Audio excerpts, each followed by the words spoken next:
আমার সাথে যে ধান্দা করবে তার জন্য মিষ্টি,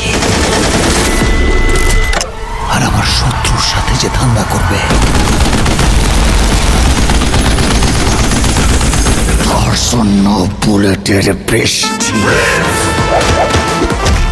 আসন্ন ঈদের বহুল প্রতীক্ষিত সিনেমা মেগাস্টার শাকিব খানের প্রিন্স সিনেমাটির টিজার প্রকাশের পর থেকেই সোশ্যাল মিডিয়ায় শুরু হয় নানা আলোচনা আর সমালোচনা। অনেক দর্শক অভিযোগ করেন টিজারের ভিএফএক্স এবং কালার গ্রেডিং ঠিকমতো হয়নি। এই বিষয়টি নিয়ে সম্প্রতি প্রযোজনা প্রতিষ্ঠানের পক্ষ থেকে একটি গুরুত্বপূর্ণ আপডেট দেওয়া হয়েছে। তারা জানিয়েছে টিজারে কিছু টেকনিক্যাল সমস্যা ছিল, বিশেষ করে ভিএফএক্স ও কালার গ্রেডিং এ। তবে সিনেমাটি যখন হলে মুক্তি পাবে তখন এসব সমস্যা ঠিক করেই দর্শকদের সামনে আনা হবে।